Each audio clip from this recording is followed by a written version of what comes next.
welcome to the Digital Street, the podcast where we dive into the world of NFTs, Web3, AI, and emerging technology. Wait, fuck. I didn't have it there, so I don't know what to continue with. We could just leave that in. Huh? We could just leave that in. Let's just keep going. Okay, sure. I mean, it's our first podcast, anyways. Yes, Sadra and I All just right. wanted to start this podcast to jam out weekly about cutting edge technology and just like our experience with it as Wait, like you're doing the intro now? yeah. You I'm so just you continuing on the intro. so y- okay. At okay. Because I didn't want to cut in between hello everyone and okay, What do you mean? here let's do this. I'll redo it and I won't mess up and then we can go from there. Okay. Okay, wait. I was just continuing. I thought you were Like I thought trolling. no, I was being serious. Like I don't think people would have cared because like we were just being like genuine, right? You That's know what true, I mean? that's true. Okay, give me one more chance, and then if I mess up, we can be genuine. Or what, what if we just leave all this in? You want to leave all We, this in? I mean, we could cut like some. No, we can't cut anything. But like, yeah, it's fine. Let's just leave it. All right, then. Okay, so yeah, my name is Sajra, and this is Marzouk, and we're gonna talk about NFTs, Web3, basically any emerging technology, and yeah, discuss like the advancements, impact that technology is gonna have on our lives. All right, so do you want to take off, Marzouk, with the first topic? Yeah. So recently, I've been just pissed off at school. Like, like my teachers, my coursework is just so stupid to me, right? Like everything we're learning.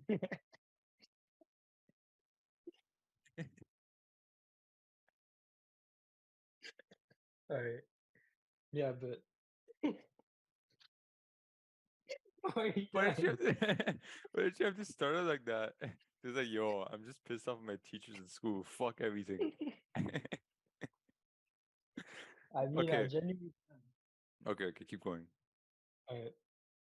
But yeah, the content and everything that we're being assigned is just like it's just too outdated, and we're expected to do stuff that the teachers created like at least 2 to 3 years ago, whereas the industry has advanced so much since that time, and it doesn't make sense for us to be completing such outdated work. Like for example, like I have this web development class, and for my first assignment, I submitted my work on a self on like my own website. So I self-hosted my submission.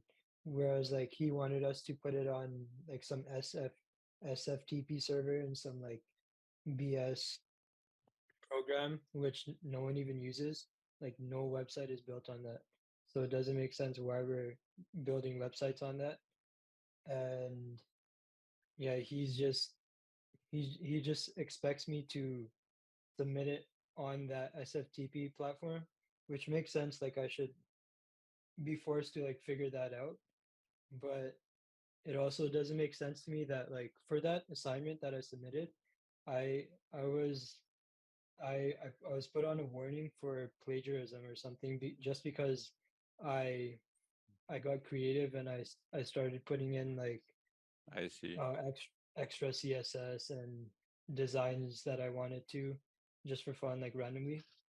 So you And think that because everything is so outdated, they have a specific way of doing it, and then because of that specificity, that kind of puts a limit on your creativity?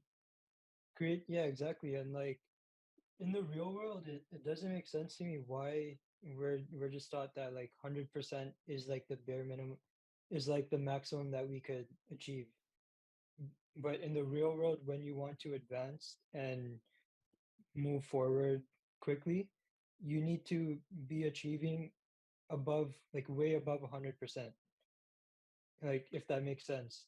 Like the bare minimum for high quality is 100%, right? the like what was previously expected as a high standard, right? But if you want to move up the ranks, you need to do that 100%, but add on your own 50%, 100% to that to stand out and to like bring something new into the world so that people see what you've done and they could respect it and move you up the ranks due to that extra work that you put in, right? So you're saying But like in you need to be like the hardest worker to make a change, or so So basically, what I'm saying is that school needs to adapt to the highest standard, and it needs to be constantly adapting to that so that students are able to like are able to constantly push their boundaries to to the cutting edge at all times. Like that's why I'm thinking of something like an AI school where the content just it automatically updates based on the cutting edge and students are expected to just always remain at the cutting edge and that's what is going to help us to actually like become smarter and rather than just like like producing assignments based on a rubric that was created 2 3 or like 5 years ago. okay? Do you think Just maybe like some of the problems that can come with that would be like maybe some teaching styles wouldn't fit certain students' needs? yeah, that would definitely be an issue for high achievers and people. I guess this would just be a school targeted towards people that want to constantly grow and I guess they want to be entrepreneurs, I guess, because n- usually entrepreneurs, business people are the people that want to continue to grow until like forever, like when as long as they're on earth. So So you're I guess it saying would just making a school where AI is a teacher, and then like you're saying there's all the courses are available, or it's just for entrepreneurship? no, it's not for entrepreneurship, but it's for people that want to constantly grow Mm. and it would be the content would be automatically updated according to like like a large database like GPT or something. And but there could still be real human teachers that are teaching that content. It could also be deep fakes and stuff. But yeah, ideally it's just like humans teaching that automatically relevant updated content. Oh, I see. That makes sense. Yeah. So you're talking about more, it's just the what we're teaching that's generated by AI, but the actual people doing the teaching are actual professors. Yeah, exactly. I don't know, it just pisses me off that like assignments that were created like years ago, we were still expected to submit like exactly based on the exact rubric of that assignment. Like we're not able to be creative or push the boundaries. Yeah, for sure. I get that. And now I think we can kind of shift towards the next topic, which is unless you had anything to add to that No, more. I'm pretty I think I got my point across. So yeah, like we were gonna talk about ChatGPT, which actually perfectly kind of relates to it because now we're seeing there's this all this outdated content, but we have access to this AI that can answer basically every question that's offered to us by universities, schools, or whatever, and it's so outdated that literally every answer they asked us, we can just search it up. There's no learning done on our part. Yeah. So yeah, let's talk a little more about ChatGPT and like how its ability to check if text makes sense, like how we can use that across the board for different people. Yeah, okay. So yeah, like the main thing that ChatGPT has helped me with is like just checking if my the stuff that I'm writing actually makes sense. Because like I would always find like try to Google if like a certain thing that I said makes sense, like while I'm writing. but there's never been an actual tool that's been able to do that. But ChatGPT is like finally able to like proof proofread your work and just check if it makes sense. Like there's never been anything that like been able to check if what you're saying makes sense. Like when you read your writing and it just you cannot tell if it makes sense or not. Yeah. Yeah, that's just one of my favorite features, and like also being able to write anything in the style of basically anyone. Like yeah, I just use that a lot too. I mean, how about you? So yeah, like for me, I think like what you're saying, how you use it and how I use it and how the other million people use it, I think it comes down to convenience, right? It's like having a little personal assistant that kind of helps you make decisions for yourself, kind of.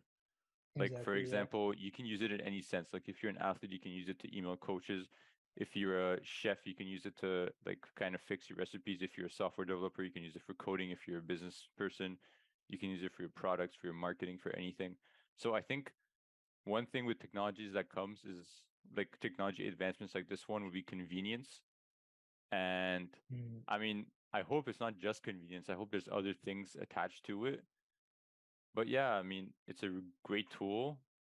Uh, Obviously something that attracts this many people. We're gonna see other competitors trying to come for it. And yeah, I mean, I kind of use it the same way. Check my work for school, check if what I'm writing makes sense, help me apply to jobs by changing my cover letter. Kind of the same stuff. Yeah, yeah, definitely. I mean, Google's coming around. Bing is also using ChatGPT now for Bing? search results. Yeah, Microsoft. Oh, I didn't know that. Yeah, yeah, no one ever uses Bing, but now they're trying it out. My camera went out of focus there.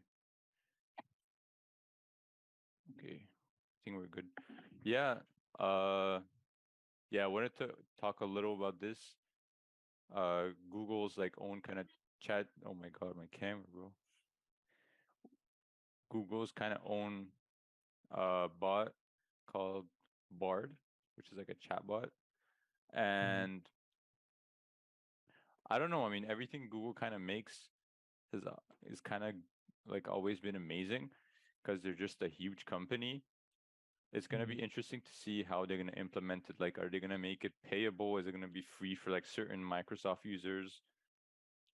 I'm excited to see how that is gonna rival ChatGPT. Yeah, I definitely feel like will Google's ChatGPT competitor will be a lot more capable than ChatGPT itself.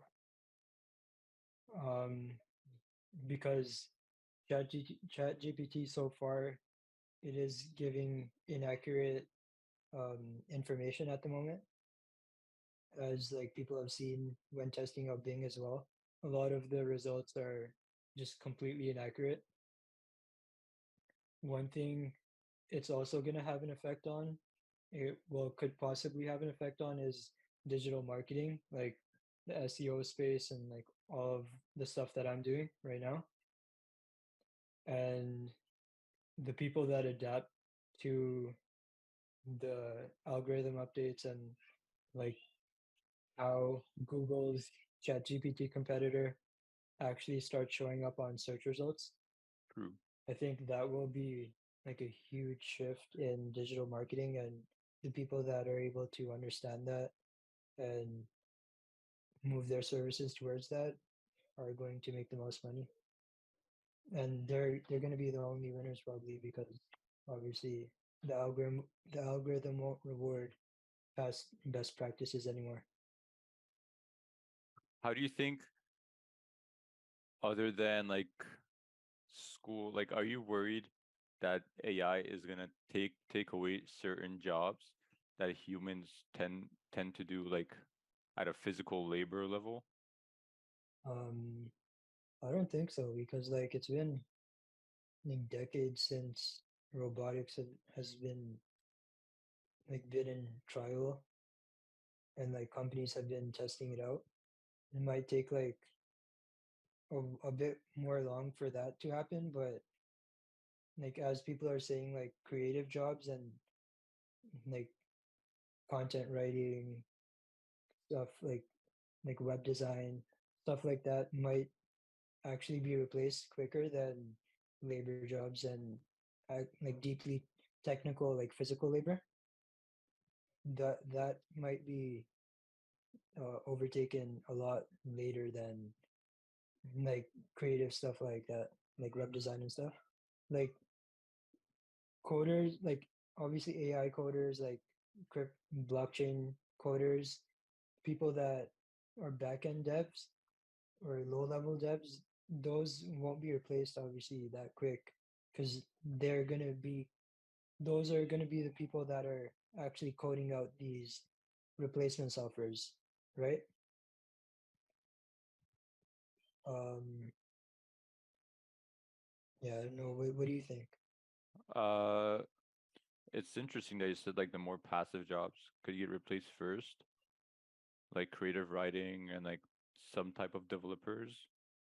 Mm, Um, I think the problem with AI, and you wrote it on the notes, is that like emotionally, we haven't seen anything huge yet. It's kind of more been automated from what I've seen, and it might be wrong. And like I watched a podcast on it with I forgot who it was, but yeah, I watched a podcast on it with these two guys, and they said the ability for AI to create anything big, we haven't seen that yet. We haven't seen that come. We haven't seen the technology evolve so much where it can kind of create its own thing and like change the world around itself. We've kind of just mm, seen it at a convenience level where it kind of assists with this and that. So I think in the next decade, it's going to be interesting to see like how it evolves and actually which jobs will be taken out and how much stuff it can actually create on its own. Like basically have a mind of its own. yeah, that would be like really interesting. And when that happens, like there's the world's gonna be even like I'll just say like even like more like mental health will be like a bigger issue at that point True. because like the world's just gonna be so confusing. Like right now, it's just we're bombarded with so much information, so much like reactions from people with social media. But at that point, then there's gonna be like AI systems just like running around us in digital and physical world. Yeah, it's just gonna be weird. Yeah, I agree. Like the information you consume and like how you make sense of it is gonna like basically depend is gonna change you as a human being. I think I remember this one TikTok post you sent uh about this girl like complaining about the new advancements in technology and how like TikTok and Instagram are just taking over and no one should use them.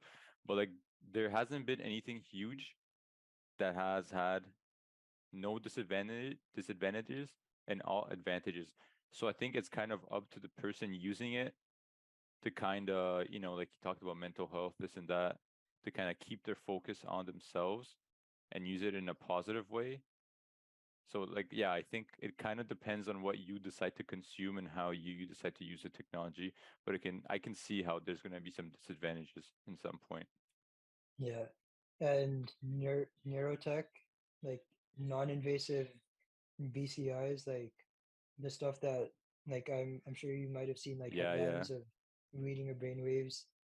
Those are probably going to emerge into like um, commercial markets, and people are going to make software that like will monitor your brainwaves throughout the day. Like I'm sure people will make like hats that are able to track your brainwaves with like the sensors within the hats, and like you just have like an app that connects to your hat, and it just monitors your mental activity throughout the day, and it just on top of that, it'll probably just be like a meditation type of app. So using For your sure. brainwaves, it would just like understand when you're not in a good mood. It would just give you a notification, yo, you want to like meditate now, or do you want to like fix your mental health? your mental state, and then you could just pull up the app, just go through a like reward mechanism uh meditation that they make where like a certain action or a certain action in that meditation, like measure through measuring your brain waves, it'll reward you for that action. And like alternatively, it'll also like say when you're doing something, say when your mental state isn't in the best state and you're not recovering, and it'll reward you or it wouldn't reward you accordingly. So it'll basically like kind of help you become mentally the best you can be. Yeah. Okay. Would you be comfortable giving that much power to like AI or even technologies? Because I remember I saw this post on Instagram where this like engineer in Oculus Rift, he works for Oculus Rift, and Mm. that's like the main brand in in VR and like VR headsets and like even those haptic suit feedback things you were talking about. They made a headset. It's okay. They made a headset where it like it could literally kill people. Like if you got shot in a game, Oh you yeah. would have died. They Mm. didn't release it, but like that just shows the level that we can achieve. And like I was just wondering, how do you feel giving that much power to technology? Like for it to like kind of alter your brain chemicals, alter your body, stuff like that. I wouldn't want like an invasive BCI that's like actually within my body, but like if I use something like that, like in like a hat with just the sensors within the hat, like not actually inside my brain, or even like no nothing is like actually interacting with my brain physically. I would probably like figure out how to build that myself, or like get a team to build it for me that I trust, so that yeah my information isn't being leaked, Okay. or like my the hat just doesn't fry on my head or something. Like I don't know what the possibilities are. Like Just a heads up, we do have just 6 minutes remaining for the podcast. So unfortunately, that went by really quick actually. yeah. So I think we did enough takes on AI, ChatGPT. Now for a final kind of quick 5 minute conversation about NFTs and Web3. Do you want to start with it or should I start with it? Yeah, I think you could start with that because you're a lot more passionate than me about NFTs. All right, sure. So yeah, NFTs, I mean, if you don't know what they are, I don't think I can explain it in like the span of 5 minutes. Even in Web3, it's basically a level up from Web2, obviously. NFTs, the main thing with them is the technology that they offer on the blockchain, where I think the biggest upside I can see with this is digital contracts. When you buy a house, when you buy a car, when you buy everything, that transaction is going to be on the blockchain. And the other thing is that everyone is going to be able to view that transaction. Obviously, with any kind of big technology, there's going to be some form of investment happening. And that's what we saw, I think, in 2019, 2020, where NFTs were just focused on the collectible aspect and not so much the utility aspect, which is probably why I got shit on so much. Personally, I am a believer in NFTs and investments long term. What do you have to say about it, Marzouk? Yeah, I don't know much about NFTs to be able to speak on it, but I guess I know a bit, like about how the thing that makes most sense to me is probably like interoperability within different games for like avatars or whatever, and also like event tickets. True. That would make a lot of sense for NFTs. What I don't like digital contracts doesn't really make sense for me. Like what the purpose of it is. It's cool and all, but like why would I want everyone to know like when I bought a house? I think there's going to be some regulation to it. I think once the regulation hits for NFTs, it's going to be a game changer. because Mm-hmm. that's when you take out all the scams, the hacks, and whatever. I don't think you want everything to be public to everyone. I think Yeah. there's going to be some form of encryption, at least some security. But even like contracts, like or tickets, like you said, even those things, like being able to like go in someone's wallet and see that they own this, they own that, they went to this ticket, they went to that ticket, like that kind of cultural approach, I think is going to be kind of interesting. Not even Yeah. from like a financial aspect, but just from like a overall like where you start a conversation with someone, like knowing more about the person. Yeah, that's true. Like, especially like the entire reason why, like, partly why I wanted to start a podcast was with you was so that like our brands could be put out there and people could have a warmer connection with us before we even speak to them in person. So it it just gives you a better personality. Like people understand you better before even meeting you in person, and they kind of feel like they're your friend without actually like knowing you in person. Yeah, And yeah, NFTs, digital wallets will just add to that. Like you just understand the person's personality a lot better without actually meeting them. Because like, what if you're like one of your business partners or friend is in China and you don't really know them that well, right? Like like we're in Canada, they're in China, like across the world, right? Like true. it just helps you understand the person without seeing them in person. One more thing I want to touch on. We have like two, 3 4 minutes. minutes. I think another part of NFT that excites me is being able to bet on the person, like on a specific person. Like if let's Yeah. say like Gary V, he released a project, and when I'm investing in his project, I'm buying his collectibles, his NFTs. I'm betting on him to perform as a entrepreneur. And I think Okay. another like part of that that comes is being able to invest in like artists. Like if you Mhm. think that Lil Baby was gonna pop off before anyone actually knew him, and you invested in his kind of his music, then you would have made a lot of money. So I think there's another creativeness aspect that comes from that. Like music is gonna be represented in NFTs, which actually help the musician, but that's for a later part. So I think that's gonna be interesting to see. Yeah, like being it would just be like a kid selling lemonade. Like you're just supporting them.